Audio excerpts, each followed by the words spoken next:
The Holy Gospel according to Matthew, beginning at the 22nd chapter. Glory to you, O Lord. Once more Jesus spoke to them in parables, saying, "The kingdom of heaven may be compared to a king who gave a wedding banquet for his son. He sent his slaves to call those who had been invited to the wedding banquet, but they would not come. Again, he sent other slaves, saying, 'Tell those who have been invited, look, I have prepared my dinner. My oxen and my fat calves have been slaughtered, and everything is ready. Come to the wedding banquet.' But they made light of it and went away, one to his farm, another to his business. And while the rest seized his slaves and mistreated them and killed them. The king was enraged. He sent his troops, destroyed those murderers, and burned their city. Then he said to his slaves, 'The wedding banquet is ready, but those invited were not worthy. Go therefore into the main streets and invite everyone you find to the wedding banquet.' Those slaves went out into the street and gathered all whom they found, both good and bad. So the wedding hall was filled with guests. But when the king came to see the guests, he noticed a man there who was not wearing a wedding robe, and said to him, 'Friend, how did you get in here without a wedding robe?' And he was speechless. Then the king said to the attendants, 'Bind him hand and foot and throw him out into the outer darkness, where there will be weeping and gnashing of teeth.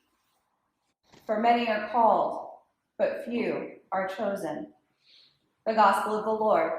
Praise to you, Lord. Please be seated.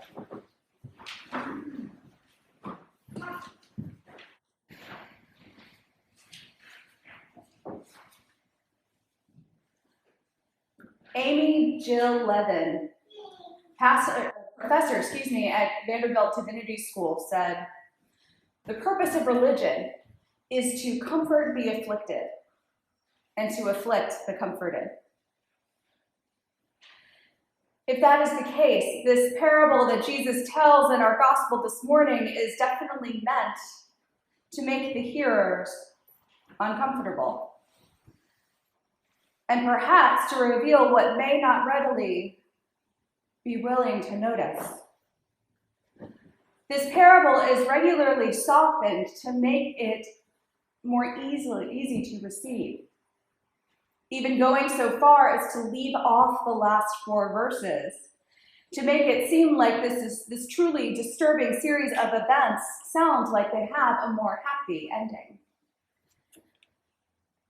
Another way that this is done is to make this parable an allegory, where we cast God in the role of the king, Jesus as the bridegroom, the A-list guests as God's chosen people, the Israelites, and the B-listers, the ones who seemingly get the chance of a lifetime to attend, instead are the Gentiles, us.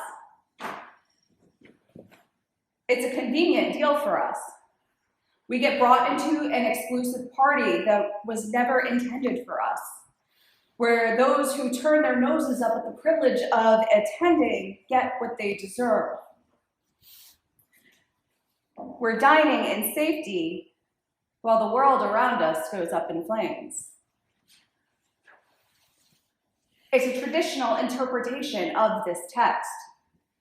But if we slow down enough to read it without assuming that we know everything about it, without glossing over the parts that are difficult to hear, we can better notice the extreme violence that is present in this parable and what it implies about who we cast in each role. This interpretation automatically privileges us, our obedience and doing what the king wants, and the reward that we receive for doing it. It simultaneously embraces anti-Semitism, where the Jewish people are summarily punished because they chose not to attend the wedding banquet. Unfortunately, this has been used as a long part of an often bloody history between Christianity and the Jewish faith from which it comes. One of the most alarming things about this interpretation, however, is how God is falsely and terrifyingly depicted when we cast God into the role of the king. Theologian Debbie Thomas offers some questions that allow us to dig a bit deeper. Do we believe in a God that is so petty, vengeful, hot-headed, and thin-skinned as the king is, who burned an entire city to ashes when his ego was bruised? A king who forces the people to celebrate while his royal guard lays waste to everything outside the walls of the palace? Do we believe in a God who publicly casts out an impoverished guest into the outer darkness for reasons beyond the guest's control, lacking the ancient equivalent of white tie formal wear? If we truly believe our faith is centered on radical grace, mercy, hospitality, and sacrificial love of God, this image is a startling and vast departure of God as the king that we read in our parable today. What if Jesus is telling this shocking, larger-than-life parable to help us realize that the king is what we project onto God? It tracks when that's what we've learned to believe divine power looks like, because it's what we've seen human leaders look like.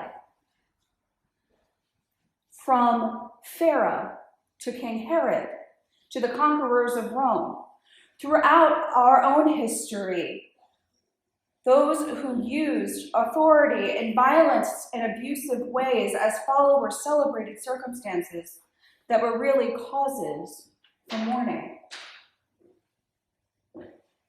whether or not they had the chance to decide to. It's pretty easy for us to say no, that this isn't what we believe, yet we're all surrounded by people that have been victims of weaponized religion. We hear about it in the news all the time. Some of us have friends or family who still carry deep wounds inflicted in the name of a God who sounds an awful lot like our king this morning. It's the reason why I decided to go to seminary initially. I'd seen so much of the damage done that I dedicated my life to doing what I could to change it. As many in the LGBTQIA+ community celebrate National Coming Out Day today, I can publicly reaffirm, as a bisexual cisgendered woman, that there are a lot of people who can't say what I just said because they have fear for their families, their friends, and religious institutions that they are a part of, not accepting them for who they are. It begs us to reflect on what God's kingdom looks like compared to what we're living in now. Are our tables truly open to all who come? And if they're not, what can we do to change that? Does our love extend to those who might refuse the invitation that we offer? Do we take offense when people might shy away from the invitation that we extend? Are we willing to listen as they explain why that invitation was, at that point, unappealing or perhaps frightening to them? And not only to listen to it, but to believe it. Jesus gives us a lot to think about in these parables. But what if the God figure in this parable isn't the king, but the one guest who refuses to accept the king's terms? The one who refuses to wear the costume of forced celebration. The guest who would rather be bound hand and foot and cast into the outer darkness of Gethsemane, the cross, and the grave, rather than submit to a loveless and tyrannical monarch. What would we need to do to welcome that guest and to honor them? What would it take for us to accompany them along their journey, not as a passive observer, but as someone who works actively to change the systems of oppression that are at the root of suffering? That's when the kingdom of God transforms from this sham of a wedding party we read about today in our gospel to a community of radical acceptance and hospitality. Thanks be to God.